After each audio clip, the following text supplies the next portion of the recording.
Welcome everyone to Literary Conversations Across Borders, a chance to prove that we can still stay connected and informed and even perhaps a little entertained even during this unprecedented global lockdown. And it literally is literary conversations across borders, as we have about 1,500 people registered for this event from 59 countries. So welcome everyone. We have two wonderful guests to whom I'll get to in just a moment. I don't know about you, but I've really enjoyed seeing the blue skies and the lack of pollution and traffic being replaced by empty roads and the odd wild animal crossing over to see what's going on in human urban life, unlike they usually get the chance to. And that literally is the point. Earth is carrying on without us, and the environment has changed completely. Now, let's ignore the downsides, though, because, of course, we have some serious consequences. The global economy has taken a massive hit that will leave many people struggling to make a living, and agricultural resources and food security has seen an impact that will give us possible food for thought, literally. Plus, wildlife may be feeling rather liberated at the moment, but conservation has taken quite a hit too. The risk of greater risk coming from a lack of protection, with rangers not being able to get out and about as much as they've been able to in the past. And of course, the serious issue of funding in threat as fundraising events are being cancelled, and a lot of companies that do support wildlife conservation having to rethink their resources as well. So it makes us wonder, what are the gains versus the losses? And it brings us to our serious question, the big question: sustainability. Have we pulled back from the brink? Well, let me introduce our two wonderful guests, both of whom I might point out are from the more sensible gender, as I like to think of it. Her Excellency Mariam bint Mohammed Al Naheri is the United Arab Emirates Minister of State for Food Security. I'm not going to go into a long bio about her, but it's great to have with us one of the UAE's young, dynamic government team who heads up a portfolio that's obviously growing rapidly in importance. And with us, of course, is a truly remarkable person who has an unnatural energy matched to her remarkable brain and true commitment to the planet.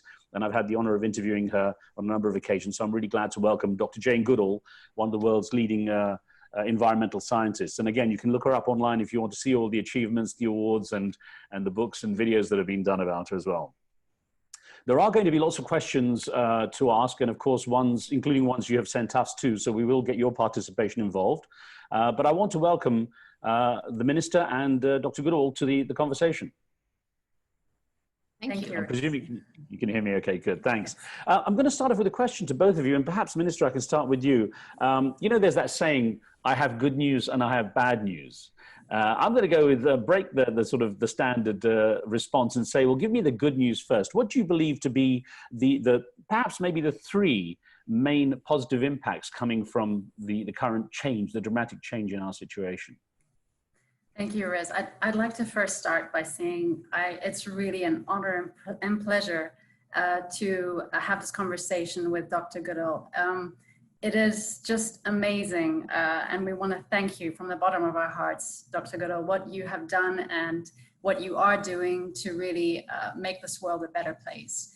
So, Riz, to answer your question, I just want to give a little bit of the viewers a little bit of a feedback as to where we were when this pandemic hit, so that I can tell you what are the three positive changes. About 2.5 years ago, His Highness Sheikh Mohammed bin Rashid, the Vice President, Prime Minister and ruler of Dubai, when he gave me this file, he said, Mariam, I need you to make a plan. I need you to think of adopting technology and advancing R&D. Food security was always important to us, but the leadership really understood that it was time to do a transformation. It was time to disrupt the food systems, as to say. And in a way, we've got two food systems we're talking about: the way we produce food and also the way we consume food. And so I'm going to go into a bit of detail into those fields as we get along in the conversation. So I would say this pandemic, it made us think about accelerating in some of the things we were already planning to do, especially on looking at what we could grow more sustainably in the UAE. So because we are importing 90% of our food at the moment, so thinking of how we could really boost domestic production And also on the other side, our consumption. It is, sadly, we have adopted a fast and convenience way of eating. We're not respecting food anymore. A lot of it is going into the waste.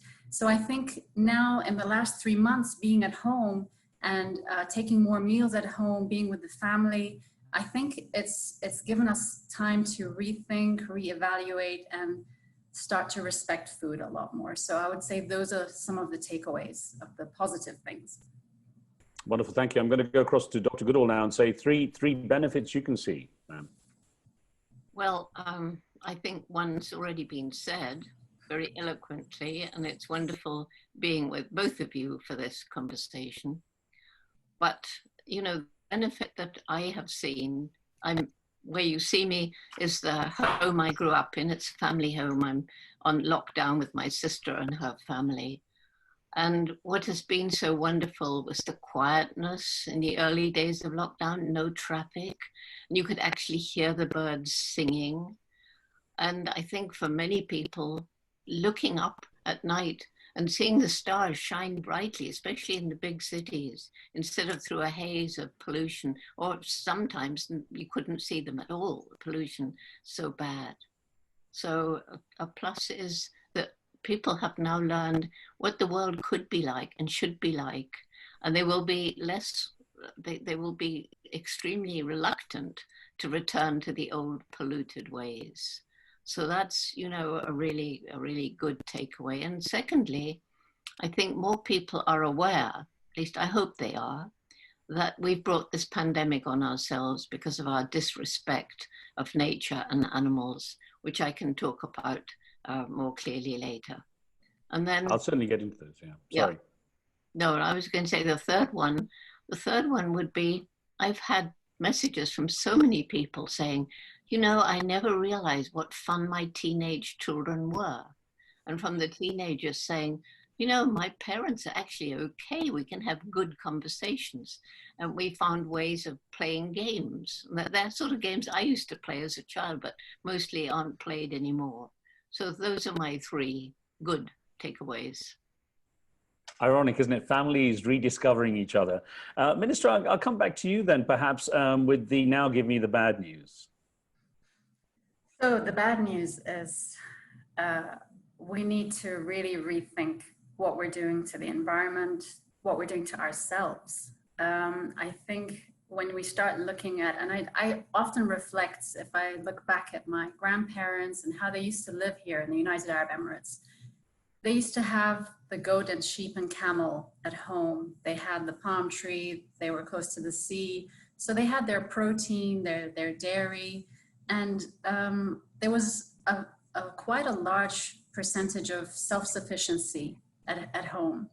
And there was a lot of respect for food. Food was not wasted because they understood that food is it's God's blessings to have food.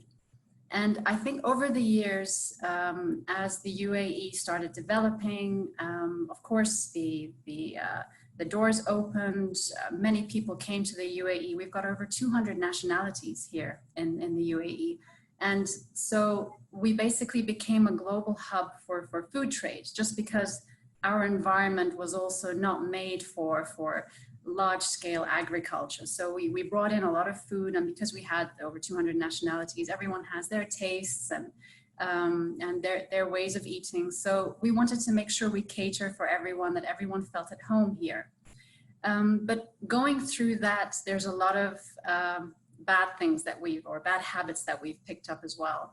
So in this pandemic, we're really realizing that our habits, our food habits are wrong.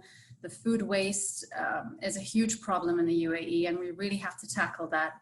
And there's a lot of work we have to do with the young people. We've been very blessed here in the UAE to grow up with food being available all the time. Our culture is very much about when we have guests, we love to show them all the dishes that we have in huge quantities. And these are certain, let's say, behaviors and habits that we need to start changing to become more sustainable. So I think going through this pandemic, we're seeing that there's a lot of things we're doing wrong. But I always see things as this is also an opportunity. Going through a crisis, we learn a lot. My team and I at the Food Security Office, what we've learned in the past weeks about, because we have such high dependencies on these global food supplies, we've learned a lot about who, let's say, who are our food strategic alliance countries and who are less. We know, for example, who are, what are the countries that are not putting up restrictions suddenly. We've been learning about all sorts of things when it comes to also the people's feedback. People are now saying, we'd love to start growing at home. So there's a lot of opportunities coming up now that we have to make use of. So I can't actually name 3 particular bad things. I'm just seeing them more as opportunities that we'd love to work on to actually take these on in a more accelerated approach. I'll get to Dr. Goodall with this idea of, you know, the downside. Perhaps adding in my particular fear is that the pendulum might swing the other way, and that when we come out of the lockdown, the kind of recession we've seen and the kind of impact it's had might make people overreact. I mean, there's even people talking about things such as revenge buying. You know, people going and buying lots of things as soon as shops open because they're desperate to kind of compensate themselves with material goods. I'll just get your take on that, Dr. Goodall. Yeah. Just run on toilet paper. Yeah, I guess. Well, the 3 bad things, to answer the first question, in brief. First of all, you mentioned it yourself, and that is that as tourism dries up in countries that depend on it, so we've seen a surge in poaching, partly because of the lack of ranger patrols and the big syndicates coming in, and partly because of local people who've lost their jobs and they just have to poach in order to eat. So that's one.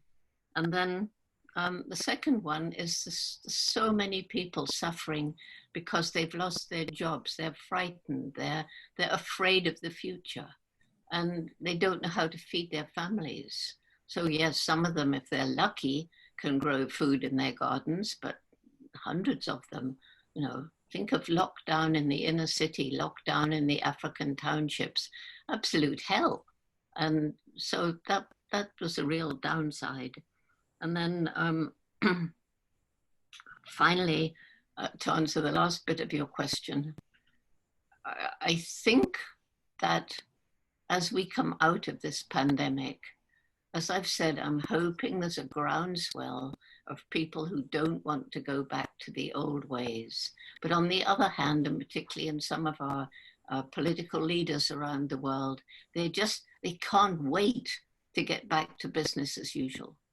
And opening up the country from lockdown, I think, too soon in some cases. And it's the same old thing, putting short-term economic gain before protection of the environment. And because of this damage to the world economy, it could well swing in the wrong direction, as you suggest, so that people are more destructive on the environment than ever in order to try and catch up on the loss.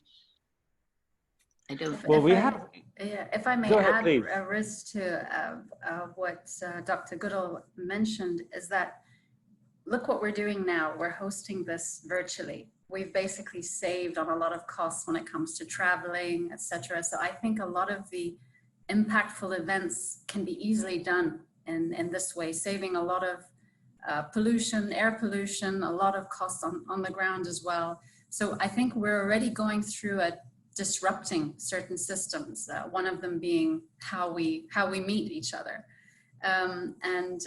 This, of course, we mustn't forget the human side of things here. I mean, we're going through a crisis. People have suffered. They've lost their lives. The economic downturn. All these, of course, are extremely. There's a lot of loss and a lot of pain that a lot of people have gone through. We mustn't forget that. So that to be human and think of that human element is really important as we go back to the new normal. Nicole.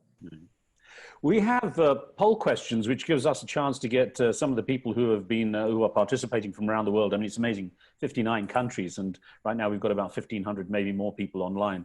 So I'm going to put the first of our 3 poll questions up here for people to vote on. It's a simple yes or no, and the question is quite simple: can humanity sustain the positive benefits to our planet when life returns to normal? Can humanity sustain the positive benefits to our planet when life returns to normal? You just have to click yes or no, and hopefully you'll be able to get a result on that pretty quickly. So we'll look for that and see what people think, in tying into our conversation here about the outcome once the pandemic lockdown tries to return to normal. So there we go. We should have that poll up. Oh, here we go now. Okay, 64% believe that yes, humanity can sustain the positive benefits to our planet when life returns to normal. But a third, just over a third, 37%, which is interesting. The numbers don't add up entirely. 37% say no. So we have an interesting here. 2/3 believe, roughly 2/3 believe yes, and a third believe no. Just over a third believe no. That's going to be interesting. What do you make of that, Minister? While I've got you up on my screen, Yes. at least. We will definitely, as a government official, we definitely have identified, because we developed the strategy already in 2018, and food security is all about ensuring that citizens and residents of the country have access to safe, sufficient, nutritious, affordable food to live an active and healthy lifestyle, not only in normal situations, but also in emergencies and crisis. So this strategy had already laid the right foundation. And now, going through this crisis, there's certain programs that we have seen that we feel have gotten much more priority going through this. And as I mentioned before, in a way, it's the 2 systems that we want to disrupt to make them more sustainable. We want to look at what are the foods that make sense to grow in the UAE using technology. So I'll give you an example. Growing a kilogram of tomatoes in the UAE using technology, now you would only require 25 liters of water instead of 250 liters of water. So this is a huge difference. And then of course, on the consumption side, there's a lot of education and awareness that we have to work on, so that people at the end of the day, they're the ones that are creating the demand, the pull. So they're the ones that are going to the supermarkets, they're choosing the foods. So things like traceability, educating them on how to read labels, understanding that why not buy local? Local is fresher, it's more nutritious, it's better for the environment as well. And it's most of the time also cleaner, because you don't have all the preservatives, because it's coming a long way. So we hope we're going to push as much as possible from a government side with all the stakeholders that we're working with, to ensure that all the benefits that we see in trying to push the food security agenda, that's done to make sure that we're basically becoming healthier as humans, and also ensure that the planet stays healthy too. I have to say, I mean, 20 years in the UAE for me, and I'm now eating UAE grown blueberries, which is quite a nice delight, because I remember I used to have to look around for them as well. Dr. Goodall, on that vote, are you surprised that the optimism there, that 2/3 of people believe, yes, we can get to a better place? Well, it would be fascinating, wouldn't it, to see where those people live who voted in the 2 different ways, because, you know, it really depends on the country. And I was on an interview yesterday with the Euro News, and in the middle of this little interview, they said, Dr. Goodall, we'd like you to comment on what President Trump just said.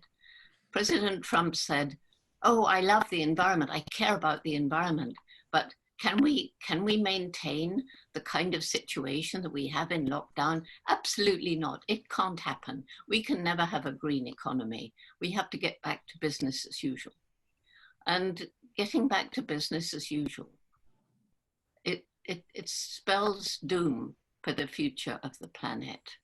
And I'm afraid there are a number of political leaders who will feel exactly the same as Donald Trump, want to get back to business as usual. And I keep asking myself, these people, do they actually mean what they say? Do they actually care about the health of the planet? Do they actually care about their great-great-grandchildren?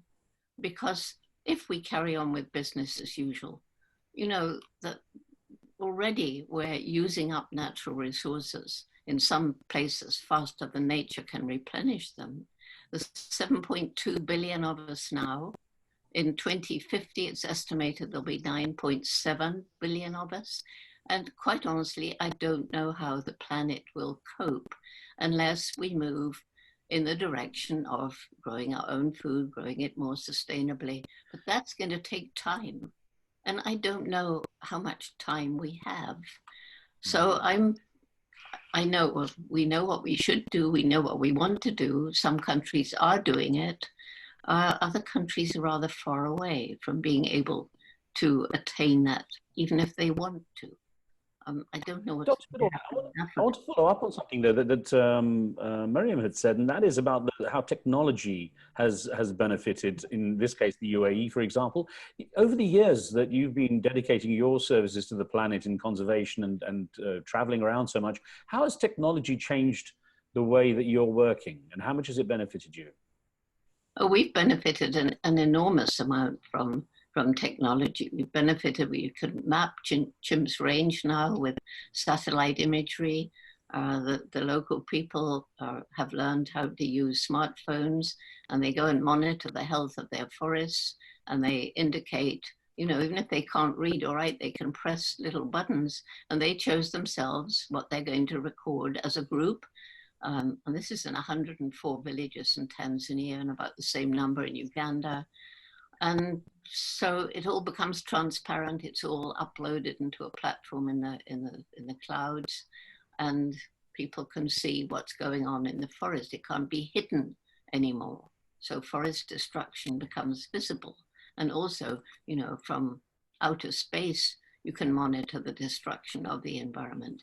We've also been able to use technology in our own research on chimpanzees. You can collect fecal samples, and for the first time we know who fathers which child, because chimps are very promiscuous. And we found there's rather more incest than we used to think. Not much, but more than we thought. So there's many different ways that we're using technology. And I've been talking to some scientists who are on cutting edge of creating technology that truly will enable us to live in greater harmony with nature. And if we think, I mean, I think UAE in many places is more or less off the grid with solar and wind energy, if I'm right. But, you know, countries like the US, they continue to subsidize the old oil and gas industry, and they actually tax the clean, renewable energy. And this is the kind of thing that we've got to change. We have to change the leadership that isn't doing what's right for the future. I want to get back to our minister in the UAE, because even in the time I've been here, 2 decades, it's been a phenomenal change in the UAE, and technology has been to a large degree at the root of that too. But the interesting thing with the UAE and its surrounding countries, the desert culture has always been one of conservation. Every drop of water is precious, every scrap of food is precious. And you mentioned earlier, you alluded to how people lived in the past. I wonder if, you know, looking at the way things are going forward, this wake-up call, as you've indicated, the way we consume food might change consumption habits, the way people buy and shop food, and the way they deal with food waste.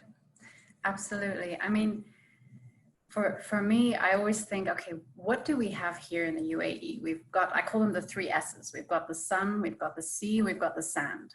So I always think, what could we produce with those 3 S's? Algae, for example, comes to my mind. Algae is also one of those, let's say, superfoods that humans can eat, but also animals can eat as well. And when you think of, it doesn't need any fresh water, it doesn't need any arable land. And these are the kind of foods that I hope in the future to see much more of, especially here in the UAE. I'm thinking of also alternative proteins, insects. I know a lot of youth who I speak to, if I say, can you imagine the edible insects, the soldier fly, or a lot of them cringe, no way. But if we think about a chicken pecking on the ground and eating eating a dead fly, or a fish jumping up and snapping at an insect. We're eating those animals as well, or that fish. So maybe as a first phase to start looking at insects for animals, etc., so that we don't have that the animals, because we're feeding them and we're using land that could be used for something else to feed those animals. So there's a lot of things that we are very, we want to really push the agenda with in the future. And we're very blessed here in the UAE. Our leadership, they have foresight in their DNA. They're ready for change. They're ready for this transformation. They understand that the way we're going is not sustainable. And we have, because we have the political will and the right mindset, we believe we can be a knowledge hub for this transformation. And this is exactly what we want to do. We love saying the UAE is basically an open lab. We want to try out things and then share our experiences and knowledge with others, because we really believe that in order to not just be food secure today, but also food secure in the future, there are things we need to change from now. And it's going to take time. I mean, changing behavior and changing the way people eat and the habits, this takes a lot of change. I mean, if I look at comparing my father with my son, there's a big difference. It's very difficult to change the way my father eats, but with my son, I can, there's a lot that I can do to basically show and make him understand and make him respect. And my duty, for example, is to make sure that he feels, or he feels guilty when he throws away food, and a lot of children don't.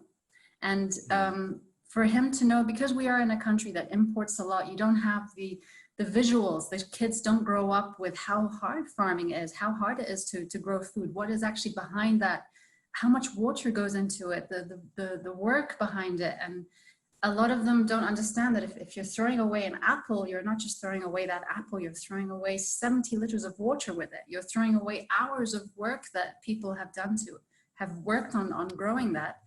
And so there is, I feel now going through this, also people are starting to think of their health, and they're thinking of, okay, I want to make sure I'm building my immunity.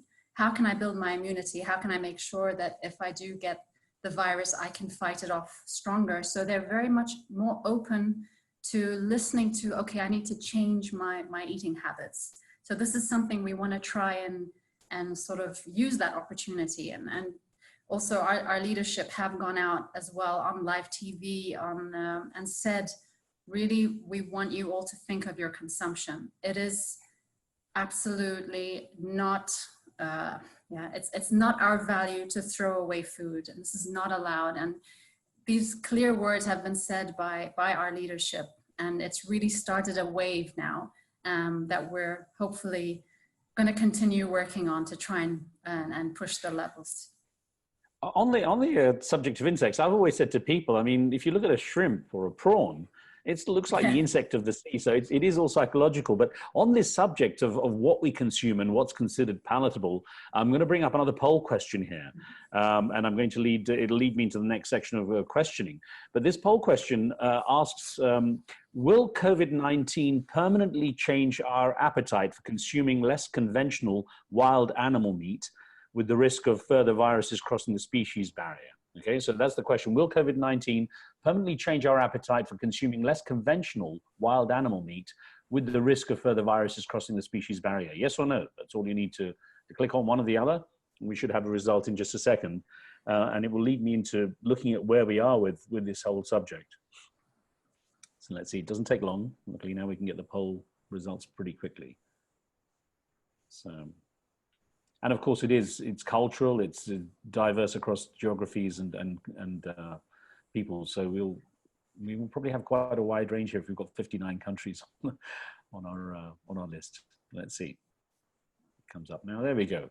All right, 74%, so nearly 3/4 of the people who voted just now said yes, that it will change our appetite for sort of less conventional wild animal meat, with the risk of this virus crossing the species barrier, while just over 1/4 say no, they don't think the appetite will change. And I want to bring in Dr. Jane Goodall here and say that's been one of the big issues that probably did come out of this whole pandemic, is the debate on what should and shouldn't we eat when it comes to these less conventional wild animals. And of course, quite horrifying what people have been seeing. But again, it's a cultural perspective. I want to get your take on it, please. Yes, well, that was something I mentioned right at the beginning. I hoped we could come back to. One thing that more people are definitely aware of the fact that these so-called zoonotic diseases, a spillover of a virus or bacteria from an animal to a person, and sometimes that can lead to a new disease like COVID-19, and that can be passed then from human to human. And it's thought that this particular pandemic began from a wild animal that was being sold in one of the wildlife meat markets of Asia. And by the way, wet markets are like farmers markets. Most of them do not sell wild animals. But these wild animal markets, you get animals coming from all different parts of the world sometimes. You get them in very unhygienic and extremely cruel conditions. And sometimes they're killed on the spot by people who want to get the fresh meat. And that so both the seller and the buyer can be contaminated with blood, feces, and so on. And this is a perfect environment for the virus to hop over. And in this case, it was successful. And in a way, we've been lucky because although it's incredibly contagious, the percentage of people who seem to die from catching COVID-19 is relatively low.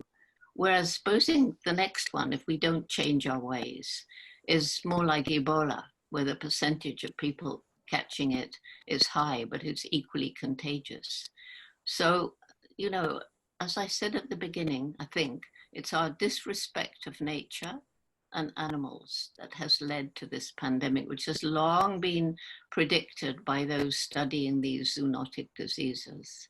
And you know, it's not just people are pointing at China, it's all over Asia, these wildlife meat markets.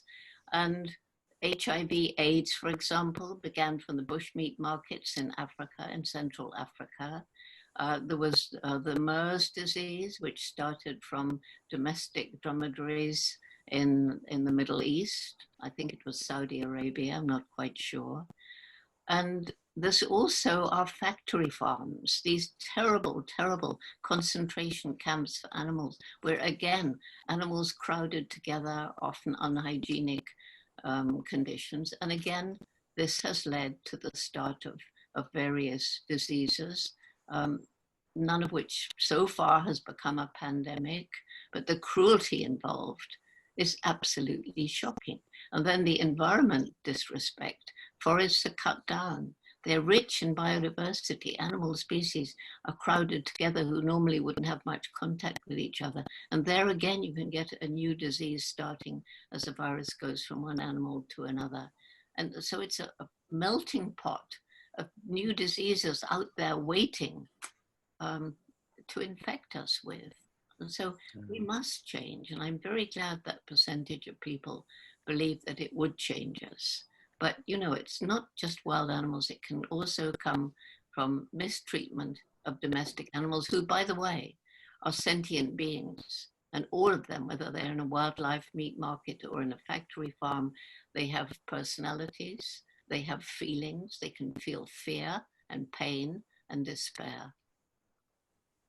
Well, as someone who's almost vegetarian, I gave up red meat 23 years ago and then poultry last year. And I can say, I mean, I'm still a pescatarian, I guess, but I certainly hope that I'm trying to do something positive. And I wonder, when I put it to our minister, it's not just about the consumption of these unconventional wild animals. There is a need to also change how people consume in general, because you alluded to the fact when you have an apple, it takes so many liters of water to grow. And it's the same with agriculture. So take me a bit on that and how you think we need to change consumption habits. Yeah, and in general, a lot of people ask me about that as well. It's so difficult to actually give you a one size fits all solution because we all have our different traditions and our tastes. And so for me, in general, I say we're definitely eating too much meat, too much dairy, too much sugar.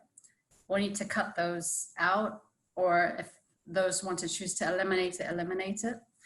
and definitely to increase the vegetable, fruit, nut, legumes, pulses. Those are the things.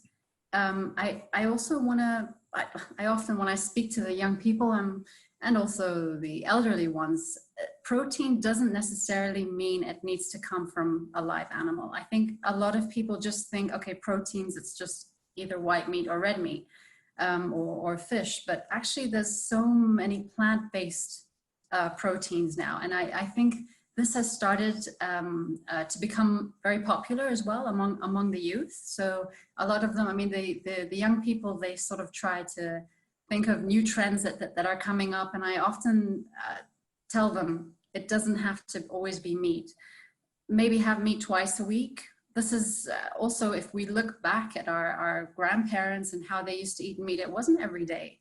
Eating meat was something special. It was for a special occasion. But it's just at the moment when you look at the diets and you look at all the cancers and non-communicable diseases and heart diseases, it's all coming back to the fact of what we're eating and all the processed foods. We need to go back to natural foods, whole foods. We need to start looking at labels. The whole fast food industry is also something that for me, when I'm driving in the cities and we're seeing one fast food chain after the other, it's also something that we need to work on how we can bring that lifestyle into eating more at home, eating prepared foods, cooking. I'd love to see the men cooking more at home with the kids. It's something that I feel it's so much gone through the wrong way. And I think this pandemic, just being at home, eating more meals with the kids, being around the kitchen more, I think it's a good way to start looking at this shift that we'd like to do. I'm going to actually bring in a question here that we had from one of our participants around the world. It doesn't say exactly where, but Raman Rajesh wrote in, and I'm going to put you both on the spot a little bit here, or at least Raman is. Are the speakers on this occasion vegans, as the webinar is on sustainability and animal agriculture is not sustainable? Now, I have to say I tried to be vegan. I lasted 2 days when my daughter told me, well, you can't have honey. Apparently, I can't have figs because wasps lay their eggs in them. I don't know. But vegan was very hard. I would love to be able to be vegan. I would. But if you want to answer it, are you vegan, or are you in any way, how's your diet varied, let's say, with your level? Minister first and then perhaps Dr. Okay. Definitely, since I've got hold of this file, I'm a lot more aware of what I'm eating. I'm not a vegan. But I'm definitely try to reduce the meats, the dairies, eating more fish, and trying to eat a lot more of the plant-based proteins. So quinoa, oats, chickpeas, those are all things I wasn't eating a lot of before. So I am shifting this slowly but surely. I am in a household where I'm not on my own. There are other people with me in the family. So it's slowly but surely. I do have long conversations with them about let's try and do this, or let's try and do this. And I know they're all listening in at the moment. There is a movement happening. There is a shift happening. And there are members of our family that have shifted, and one of them has become vegan just about a month ago or 2 months ago. So I'm seeing there is a change happening. As you indicated, Minister, there's also the issue that, of course, even if it's not kind of directly cutting everything out, it's just a good step to start reducing, and that's a big factor. Yeah. Dr. Goodall, I'm putting you on the spot there. I'm asking you whether you're vegan or in any way aware of what, careful of what you eat. When I'm here at home, I'm virtually vegan. When I'm traveling, I used to be 300 days a year on the road. It's really difficult. But I certainly don't eat meat or fish or anything like that. And by the way, eating fish, almost every fish now is polluted with plastic because of the little, little bits of plastic floating around in the ocean. Yeah. So fish actually isn't very good for you. But, I grew up in World War II. And we too had to be really careful. Every mouthful of food was precious. 1 square of chocolate a week, that was it. So we learned never to take food for granted. And the reason we had meat once a week in the war, could afford more. the reason that I quit eating meat, chicken, fish, and so forth, is that having learned about the factory farms and the treatment of the animals there, the next time I looked at a piece of meat on my plate, I thought, this is symbolic. Fear, pain, and death. I don't want that inside my body. And, you know, the more you learn about dairy farming and poultry farming, it's horrendous and it's not good for us. The animals are given antibiotics just to keep them alive. That's given rise to the superbugs so that people die from a scratch on a finger. And, you know, the effect on the environment of factory farming, it's huge areas of land cut down to make way for growing grain to feed the animals. More grain grown to feed animals now than to feed starving people, which is appalling, but that happens to be true. And then lots of fossil fuel used to get the grain to the animals to the abattoir, and the meat to the table. Water, huge amounts of water to change vegetable to animal protein. And so, you know, the closer we can get to being vegan, the better for the planet. And I love you bringing in algae, Mariam, because that really is a way for, it's better than insects even. Poor old insects. You can teach bumblebees tricks. Can you believe that? Bumblebees can be taught tricks. They can be taught to roll a little bead, and if they drop it down a hole, they get a reward. Other bumblebees who've never been trained can do the same thing first go just by watching the trained bumblebee. Well, hopefully we won't another point, Riz, that I wanted to add was the biodiversity point. We've also, in some of our R&D work, Salicornia, it's a kind of vegetable that grows in seawater. So this is another thing that I hope to push as well, is that we start looking at what vegetables or what foods grow in our environments. And these are the ones that we should be introducing into our diets as well. So Salicornia, for those who are listening in, it looks like asparagus. They're like sea beans. So they're a bit of like salty asparagus. And we've started growing them, and there's now a company using them to make some crackers. So they're not putting any salt in it. They're just using the Salicornia to have a bit of a salty cracker. So that's another thing, looking at biodiversity. Lots of people are seaweed too. Lots of people yes. seaweed. Of course. In 1992, I went to Miami where my brother lives. He's been there since about 1991. And I remember going for a healthy smoothie.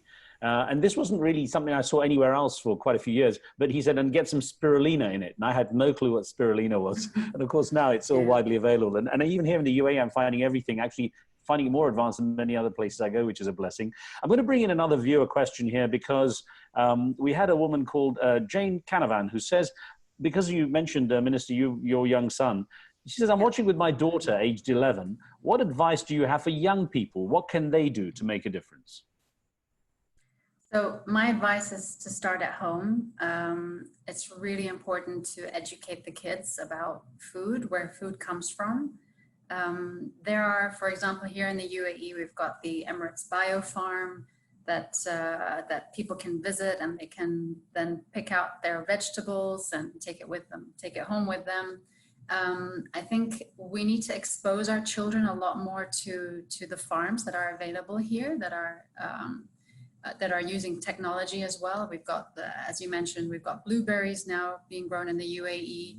A lot of fish farms are now coming up as well, and also quinoa, vegetables, all sorts. And I feel when kids get exposed to how foods are grown, they respect it a lot more.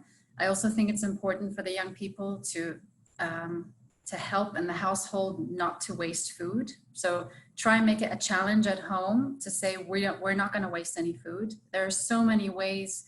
You either keep your excess food for the next meal, or you give it to someone who could be so thankful to get a meal. There are food banks here in the UAE, so it does not have to go to waste. And unfortunately, we are creating a lot of food waste here in the UAE. And this is something that we must stop. And I think with the kids, this is an excellent way to start and make it as a challenge first. Let's try this week and not create any food waste. So Yeah. those are some pieces of advice. And cook with them. Let the kids cook with you. A lot of in the Arabic or in the national households, we have a lot of people who work with us at home, and I feel a lot of the kids are not let into the kitchen. It's kind of like, no, this is the danger zone. Don't let the kids in. There's a hot stove. There are knives. But I think we should empower the kids. Let them come in. Let them discover. Let them taste. Let them be part of cooking a meal. I know I was brought up with this kind of clean everything on your plate. You know, I had to finish everything. But I think then it took me a while to get the psychology of I don't need to put so much stuff on my plate in the first place, perhaps. Yes. And I think that was education. Dr. Gould, it's interesting because you've inspired generations. I mean, young people, older people, they all follow your adventures and, of course, your philosophy. And I wonder what your advice is or what your answer is to Jane, who wrote in that question about advice to young people. First step. Well, ever since 91, I've been working very hard to grow our youth program, which, by the way, is all over the UAE. I forget the number of groups, but it's around 100 or more. But this program began because I met so many young people. These were mostly high school and university, and they seemed to have little hope for our future. And they said to me, you've compromised our future. There's nothing we can do about it. So they were depressed, angry, or mostly apathetic. And we have compromised their future. You hear we haven't inherited this planet from our ancestors. We borrowed it from our children. We haven't been borrowing their future. We've been stealing it. And we're still stealing it now. So, but I believe we have this window of time, and I don't believe it's a very big window. And in that time, if you empower young people, if you listen to their voices and enable them to take action, it's amazing what they can do. So what began with 12 high school students in Tanzania, we called it Roots and Shoots, the roots of a tree and the shoots and how they can break through rocks to reach the water and the sun. And the main message is each single one of us make some impact every single day. And if we're lucky enough to live in relatively affluent societies, we have the luxury of making choices in what we buy and what we eat. On the other hand, if we're one of the billions growing up in poverty, we don't have that choice. People just have to do whatever they can do to get by day. But because the world is all interconnected, we decided from the very beginning, me and these 12 students, that each group of Roots and Shoots, because right then we determined this was going to grow, would choose 3 projects to make the world better. 1 for people, 1 for animals, 1 for the environment, because we're all in this together. And from that small beginning, we're now in 66 countries. We have hundreds and thousands of groups with members from kindergarten, university, and everything in between. We have what I call the alumni, those people who were in the program at school or university and have now moved on into positions in adult society. And for example, when I go to China, people come up to me and say, but of course I care about the environment. I was in your Roots and Shoots program in primary school. Of course I care about animals. I was able to watch your chimpanzee documentaries in school in Roots and Shoots. So I'm very passionate about growing this program. And the reason I'm passionate is I've seen the difference that they're making. It's not just that young people can make a difference. They flipping are. They are clearing streams, clearing litter. They're working on the production of palm oil unsustainably. They're raising money for earthquake victims or migrants.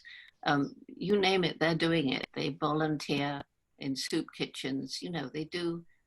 And because they get to choose and we don't dictate, they're passionate about what they do. And they don't all have to do everything, but they have to share what they're doing so that they understand the interconnection of everything. Yeah, so it is about education. It's about education. And that, you know, we have groups passionate about climate change and everything we've been talking about, living sustainably. You know, if we don't do it, this climate crisis will see the end of life on this planet as we know it. And actually, I should point out, you and I are both in a book, The World is Just a Book Away. James Owens, the founder, is a mutual friend of ours. Oh, yeah? And he attended here the Emirates Airline Festival of Literature. And again, it's all about the education, creating libraries for children in Indonesia. areas. And we're working together now. So we've got roots and shoots groups for all across Indonesia, Malaysia, China, Taiwan. Fantastic. I'm going to squeeze in one last poll question here, because we had this, we're talking about from a government perspective and obviously from an activist perspective. This poll question is, will there be an urgent need for governments to drive self-sufficiency of food production using technology and sustainable methods instead of importing what we consume? And I guess this obviously is something we've discussed. Will there be an urgent need for governments to drive self-sufficiency of food production using technology and sustainable methods instead of importing what we consume? Yes or no? We'll get a vote on that in a second. And of course, our minister from the UAE has been discussing how the UAE has been pushing the self-sufficiency through technology as well, to create sustainable methods of food growth. So let's see what our participants from around the world say. The result is, well, 96%. Well, that's a nice, we had that poll. 96% believe there is an urgent need for governments to do that, to drive self-sufficiency of food production. Only 4% saying no there. And thank you very much for taking part with those poll questions, everyone around the world who's watching this now. Let me get your take on that, Dr. Goodall, because of course we heard the minister discussing how the UAE is doing it. Is it the responsibility of governments now to really take the lead? Well, at the moment in many countries, it's the NGOs that are taking the lead rather than the governments. But we, the Jane Goodall Institute, we've been working now for many years in Tanzania, Uganda, and 5 other African countries. And it was when I flew over the little tiny Gombe National Park, it was part of a forest going right across Africa. By 1990, it was just a tiny island of forest surrounded by completely bare hills. People had over-farmed the land, cutting down the trees in their desperation to try and grow more food.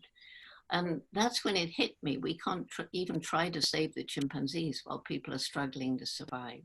So we began our program called Take Care, or Takari, which is a way for, well, the villagers told us what we could do to make their lives better.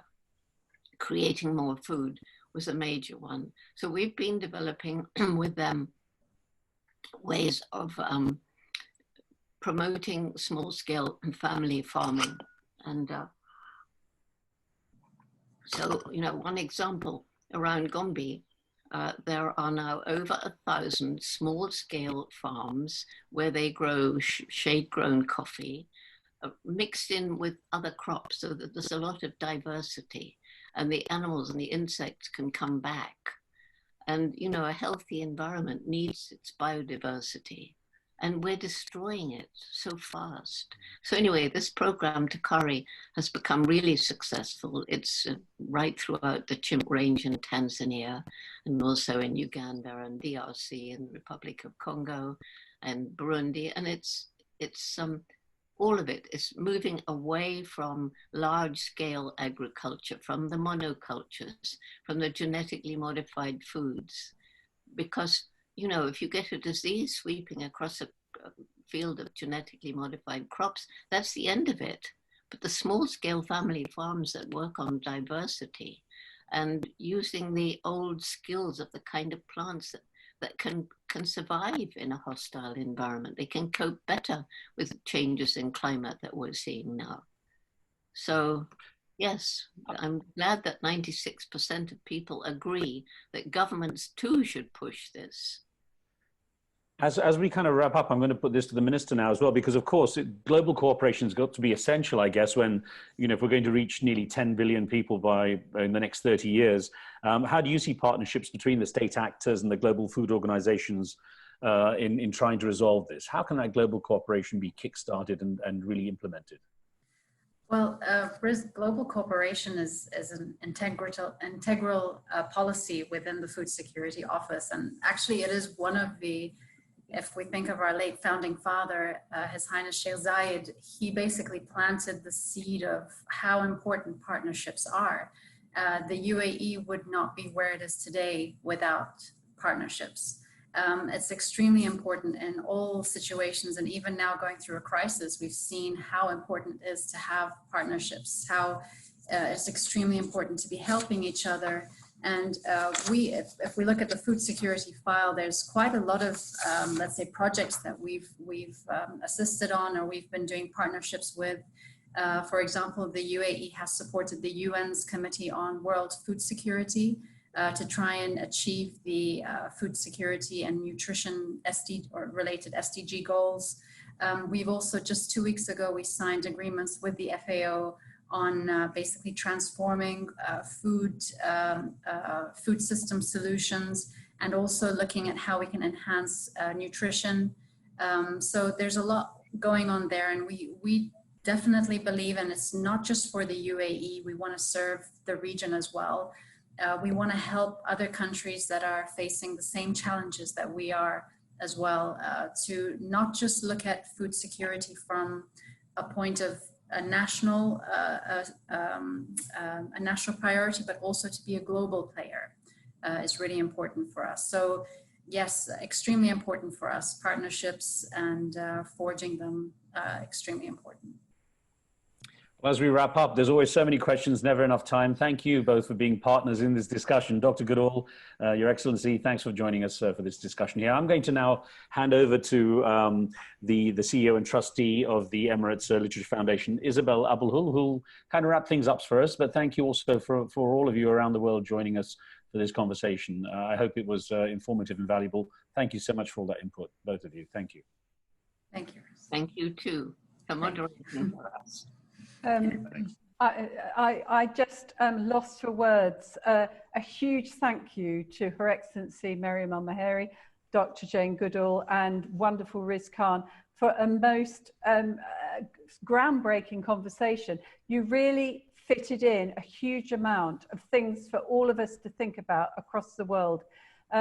This would not have been possible without the support of the Office of Public and Cultural Diplomacy. Thank you to you. And of course, thank you to the thousands of people from 59 countries around the world who welcomed us into their homes tonight and made it possible to have a conversation across borders, across the world. This project started life as a traveling project, but given the pandemic, it's magically transformed itself into something even better. Please do join us next Saturday, the 13th of June, when His Excellency Omar Gabash and Leslie Hazelton will be discussing, will science be the new religion in the post-pandemic world? I want to send best wishes from everyone in the UAE to all our fellow human beings across borders and across the world. And I'm delighted finally to ask Dr. Jane Goodall to introduce a beautiful video that's going to bring our session to a close. And also, please check out Roots and Shoots, the Jane Goodall wonderful initiative that is helping young people around the world make a positive difference and empowering them. So huge thank you to each of you. And over to Jane Goodall. Many, many thanks. Okay, well, this last video is, for me, it's one of the most moving experiences I've had in my long 86 years on this planet. And across Africa, many chimpanzee infants are orphaned because their mothers are shot for bushmeat, or to steal the infant to sell it, which is illegal. So we can confiscate these orphans, but we have to then look after them. You can't put them back in the forest. They need their mothers and their family. So this video is about one chimpanzee who came in as a tiny baby, she'd been wounded by the bullet that killed her mother. She was in a very bad way. Our wonderful veterinarian who runs this biggest sanctuary in Africa for chimpanzees in the Republic of Congo, she was rescued from near death. Then when she was about 8 years old, she got another sickness. And again, she nearly died. And again, Rebecca saved her. So the extraordinary thing about this video, when you watch it, this was the first day that I met this chimpanzee wounder. Wounder in the local language means close to death. So just watch this and try and get the feeling that I had of this is an amazing communication. It shows how close we are to animals. This is a really exciting moment for me. The Jane Goodall Institute's Chimpunga Chimpanzee Rehabilitation Center in the Republic of Congo has for years been caring for infants whose mothers were killed, mostly for the illegal bushmeat trade. Many of them are now fully grown. Recently, we acquired 3 large forested islands on the beautiful Kwilu River, where we can release many of the chimpanzees from our overcrowded center. In here is Wunda, and she nearly died, but thanks to Rebecca, she came back from the dead. And here she is about to come out into this paradise. She's the 15th chimpanzee to get her freedom here. And we hope ultimately to have about 60 on the island. Today is the first time I've met Wunda. I talked to her on the boat, trying to reassure her. She must have wondered what was happening. None of us could predict exactly what she would do once the cage door opened.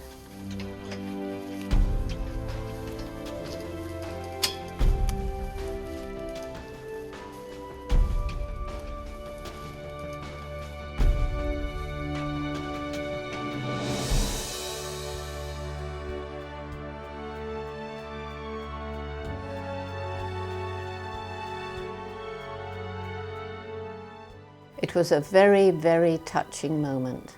One of the most amazing things that's ever happened to me. The warmth of her embrace is something I shall never forget. For Wunda and all the other chimpanzees we're working to bring here, Chinzula Island will provide a wonderful forest home where they will be cared for and safe.